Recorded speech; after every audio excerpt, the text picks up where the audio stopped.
دیشب نتونستم بخوابم. چرا بیرون بودی؟ گونش چطوره؟ دیشب وقتی داشتین با هم حرف میزدین دیدمت، مشکلی که نیست ها؟ چی شده که یهو گونش برات عزیز شده؟ حالا که دارین با هم زندگی میکنین نباید همدیگر رو خب بهتر بشناسین؟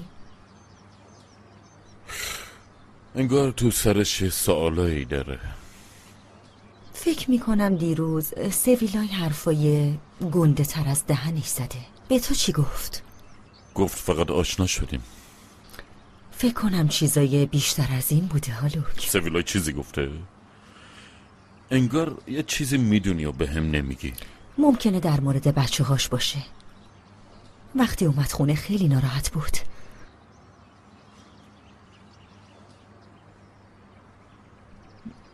به نظرم تو باید با سویلای حرف بزنی. صبح بخیر. صبح بخیر. صبح بخیر. ما خیلی گرسنمونه. ما با اینجی زودتر صبحانمونو خوردیم. شما نوش جان کنی.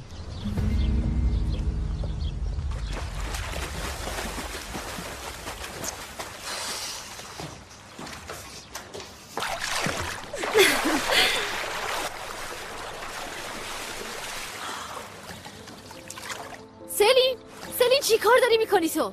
واقعا که ندید بدیدی.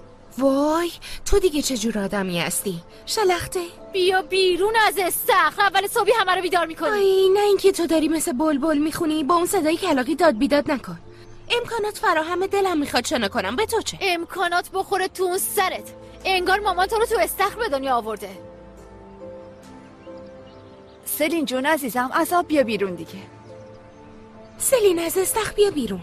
اون خیلی گرونه، نخر. اتاق کوچیک مال تو.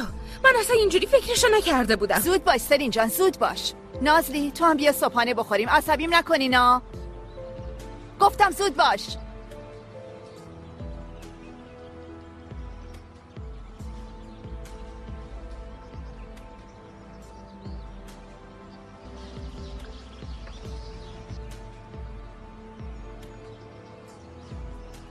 صبح بخیر. علی این چه قیافه ایه؟ بی خیال ماما، ولم کن.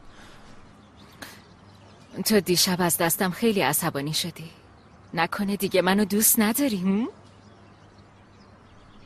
معلومه که دوست دارم، اما خیلی ناراحت شدم. ببین برای اینکه از دلت در بیارم با همین دستام برات صبونه حاضر کردم. بشین دیگه، بشین. باشه دیگه، چی کار میشه کرد؟ آخه کی میتونه از این صابونه عالی بگذره ها؟ خوب خوابیدی؟ یا چیزی بگم، از 8 سالگیم تا الان اینجوری خوب نخوابیدم. دیوونه. علی تخم مرغم بخور، خیلی خوشمزه شده. اگه هر روز صبح صابونه اینجوری باشه که بعد یه ما میترکم. علی میخواستم در مورد یه موضوعی باهات صحبت کنم. چه موضوعی؟ قضیه موندن تو این خونه. میدونی که کارای من شب و روز نداره. معلوم نیست کی میرم و کی برمیگردم خونه. مامان اینا اصلا برای من مهم نیست. من دیگه بزرگ شدم. میدونم عزیزم، میدونم مردی شدی واسه خودت، اما چون تنها زندگی میکنم زندگیمو اینطوری تنظیم کردم. مامان فقط یه روز اومدم اینجا، مگه چی شده؟ علی جون من فکر نمی کنم با هم زندگی کردنمون فکر خوبی باشه. سخت میشه عشقم.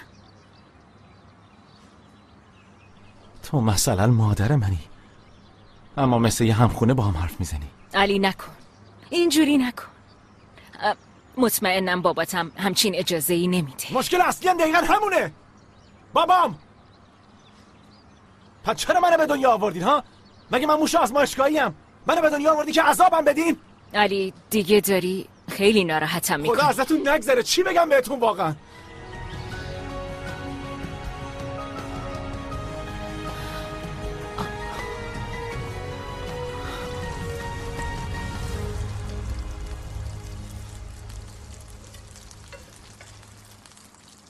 گنش خانم خب به من میگفتی. اشکالی نداره زاهد خانم، من دوست دارم آشپزی کنم. چی بگم؟ اینطوری که نمیشه. میشه، خوبم میشه. سلیقه بچه‌ها رو نمیدونین. سلین نون فرانسوی دوست داره، نازلی هم تخم مرغ سفید، پریم که همه چی میخوره. چی بگم؟ از این به بعد یادم باشه. باشه.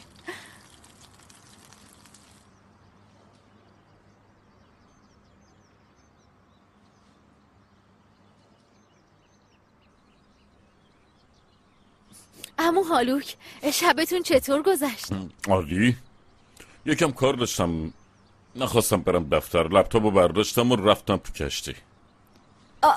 واقعا میگی؟ بعضی وقتا از این کارا میکنم. تو بخواب مامان بخواب. آقا هالوک رفته بود شکار ماهی. بعضی وقتا ماهیگیری هم میکنم. یه روز میخواید با هم بریم؟ خیلی عالی میشه، مگه نه بچه‌ها؟ من شبا خیلی زود خوابم میبره. شما برین، من نمیام. دروغگو رو ببین. تو چی نازلی جون؟ ببینم دیشب راحت خوابیدی؟ مثل تو خیلی راحت خوابیدم عزیزم. این دوتا باز دوباره دارن چی میگن؟ این دفعه دیگه منم نفهمیدم. ها، ما امشب با پری میریم بازی تنیس. تو هم میای نازلی جون؟ اصلا حوصله تو رو ندارم. خیلی بامزه‌ای. بابا میتونیم حرف بزنیم؟ این چه زود برگشت. الان نمیشه. بشین صابونتو بخور. تو با مامانم حرف زدی؟ گفتم الان نمیشه. به مامان گفتی که علی نمیتونه با تو بمونه مگه نه؟ امروز خیلی مؤدبانه منو بیرون کرد. بله، من بهش زنگ زدم. من تو زندگی تو دخالت میکنم. تو ازدواج میکنی، من میتونم به چیزی بگم؟ پس تو هم تو زندگی من دخالت نکن.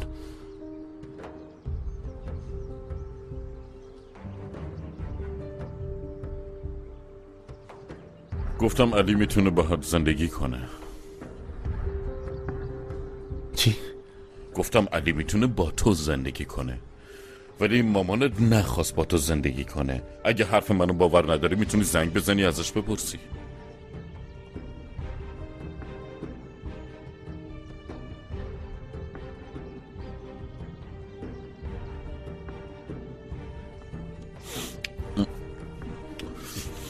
ببخشید، معذرت میخوام.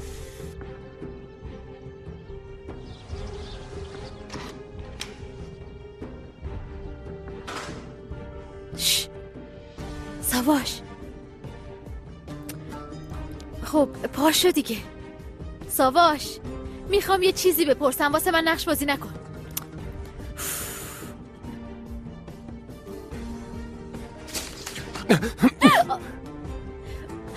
چی کار داری میکنی؟ ولم کن، ولم کن.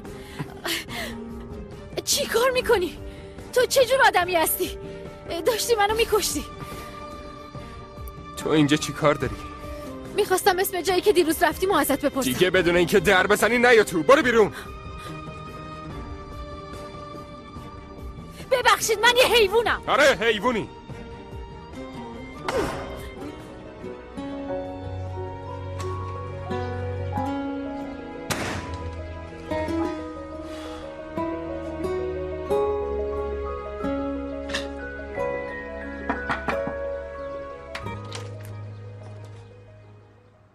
میتونم بیام داخل؟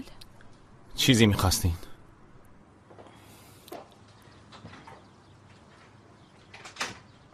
حالت خوبه علی جان؟ اگه به خاطر حرفایی که یکم پیش زدم اومدین، نباید پیش شما میگفتم. حق با پدرم بود. سر کشیدن تو رابطه پدر و مادر تو به من ربطی نداره. اومدیم خونتون، نظمتون رو به هم ریختیم. من نمیخواستم اینطوری بشه. اصلا حال خوبی ندارم. این چیزا واقعا تقصیر شما نیست. خیالتون راحت. اگه دخترم مزاحم شما باور هستن کنین که نیستن.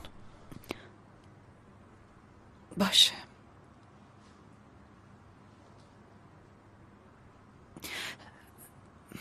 اما من با این وضع بازم حس خوبی ندارم. اگه حس تنهایی کردید یا حتی در مورد دخترها خواستی صحبت کنی، بدون که تو این خونه یه خواهر بزرگ